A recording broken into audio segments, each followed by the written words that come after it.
इस सरकार को जाना है। ये ट्रेलर है, ये जनादेश आ गया है। और आज राजनीति को उस गीत को याद करने की जरूरत है जिसे 60 के दशक में आई राज कपूर की फिल्म मेरा नाम जोकर में मन्ना डे ने गाया था। ए भाई जरा देख के चलो। इस सरकार को जाना है। ये ट्रेलर है, ये जनादेश आ गया है। और ठंडे प्रदेश के गर्म सियासी नतीजों ने कमोवेश सीएम जयराम सहित पूरी पार्टी को ये गीत बखूबी याद दिला दिया है कि चाल चलने से पहले जरा देख लेना चाहिए। अगर मगर के इस सियासी डगर में कहीं गिरे तो ना घर के रहेंगे ना ही घाट के। ने शानदार प्रदर्शन किया है और भारतीय जनता पार्टी चारों खाने चित हो गई। जीत का चौका लगा है, बाउंड्री लाइन से बॉल बाहर चली गई है। और हिमाचल प्रदेश के उपचुनाव के नतीजों में बिखरी बिखरी दिखने वाली कांग्रेस ने गलबहियां डाले बीजेपी नेताओं की बखियां उधेड़ कर रख दी।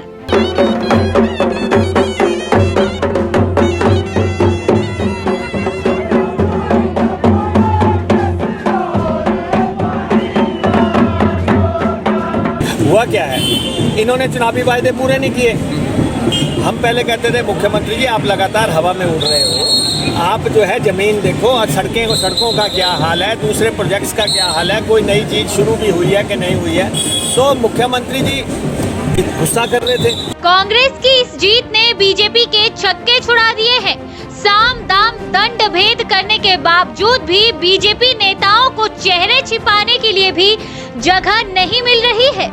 सीएम जयराम जो 4 साल से हिमाचल में अश्वमेध लेकर दौड़ रहे थे, 2022 से ठीक 1 साल पहले उपचुनाव में मुंह के बल गिर गए हैं। घर को बचाने में जुटे सीएम ना तो खुशहाल को जिता पाए, ना ही तीनों विधानसभा में कमल खिला पाए।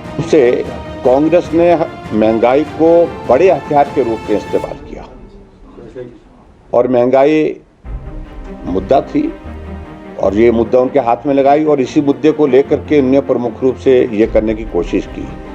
जयराम के पास दिखाने को योजनाएं भी थी और गिनाने को काम भी, लेकिन प्रतिद्वंदी को मजबूर बताते बताते सीएम खुद इतने मजबूर हो गए कि जनता के सामने ना कुछ ठोस दिखा पाए ना ही गिना पाए। पार्टी के अंदर जिन लोगों ने काम नहीं किया या भीतरघात की जो खबरें हम सुन रहे थे, कुछ की पुष्टि हुई है, कुछ की पुष्टि होनी बाकी है, उस पर पार्टी आगामी क्या करेगी। इधर रही सही कसर बागियों और विभीषणों ने पूरी कर दी। जुब्बल में चेतन ने हुंकार भरी, नतीजा सबके सामने है। कमल का दामन थामे नीलम तीसरे पायदान पर आ गई है। कृपाल तो पूरे संघी हैं, बगावती तेवर तो उन्होंने नहीं दिखाए, मगर बीजेपी प्रत्याशी बलदेव के ऊपर अपनी कृपा दृष्टि भी नहीं दिखाई। अर्की में खुद केंद्रीय खेल मंत्री अनुराग ठाकुर पहुंचे थे। रतन पाल के लिए बिगुल भी फूंका था, लेकिन जीत पाने के लिए जो स्टेमिना की जरूरत रतन पाल को थी वो दिलाने में वो भी असफल हो गए। जबकि सीएम खुद कारगिल के जाबाज खुशहाल ठाकुर, जिसने पाकिस्तानी गीदड़ों के जबड़े से कारगिल हाइट्स को छीनकर तिरंगा फहराया था, उसे भी छोटी काशी से संसद तक पहुंचाने में फेल हो गए। अब सीएम जयराम सहित पूरे बीजेपी के लिए दोहरी चुनौती खड़ी है। जनता अगले साल 68 के 68 विधानसभा में 5 साल का बही खाता मांगेगी। उधर दिल्ली में बैठे नड्डा सहित मोदी और शाह की जोड़ी सीएम से हार का इकबालिया दर्ज करवाने के लिए दिल्ली तलब करेंगे। फिलहाल तो पूरे बीजेपी में खलबली मची हुई है। सभी मंत्रीगण जिन्हें सीएम ने उपचुनाव में प्रभारी बनाया था, वो फिलवक्त अपनी मंत्री पद की कुर्सी को जकड़ कर बैठे हुए हैं कि कहीं दिल्ली के फरमान में उनकी कुर्सी के पाए नहीं उखड़ जाए। गुजरात का उदाहरण उनके सामने है। निगम के चुनाव में हार के बाद सीएम सहित पूरा मंत्री परिषद तेल लेने चला गया था। इधर हिमाचल में भी मौसम ने रुख बदल लिया है। ठंडी हवाओं से कुर्सी भी हिल रही है और धुक भी बढ़ चुकी है। न जाने आगे क्या होगा।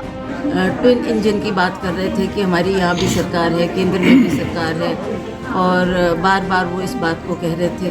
पर मैं समझती हूँ जब अब तो लोग पढ़े लिखे हैं, वो खुद भी समझते हैं कि किस तरीके से हमको किस प्रतिनिधि को चुनना है, कौन हमारी बात पार्लियामेंट में रख सकता है। जनता ने मुझे पहले भी 2 बार चुनकर भेजा है और उन्होंने मेरा कार्य जो मैंने काम किए हैं वो भी प्रत्यक्ष रूप से उनके सामने थे। तो मैं समझती हूँ ये आरोप लगाना और इस तरीके की बातें करना, ये लोग इसको ज़्यादा अहमियत नहीं दे रहे थे। जबकि उपचुनाव को लिटमस टेस्ट मानने वाली कांग्रेसी नेताओं के लिए रिजल्ट पॉजिटिव निकला है। अब बस 2022 से पहले चेहरा तैयार करने की कवायद बची है। रानी प्रतिभा ने राजा परिवार को सियासी नेपथ्य में जाने से तो बचा लिया है पैच, अब जरूरत है हिमाचल में सियासी रसूख को बचाने की। वहीं गुटबाजी में घिरी कांग्रेस के लिए फिलहाल तो ये जश्न से कम नहीं है। पूरे 4 साल बाद पार्टी में चौतरफा खुशी आई है।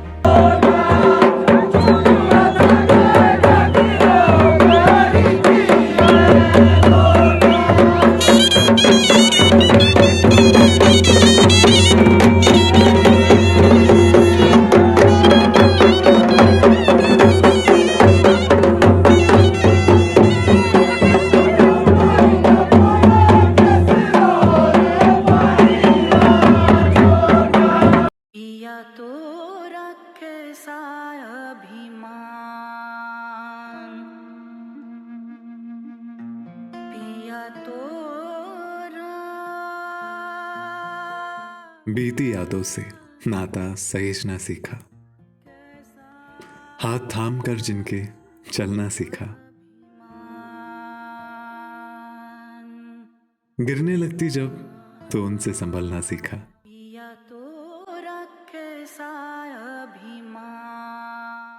उनकी डांट से खुद को तराशना सीखा।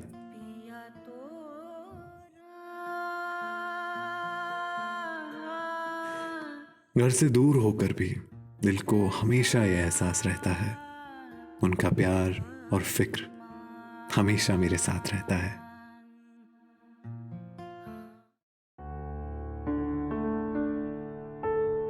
भूषण ज्वेलर्स, अनमोल रिश्तों के लिए।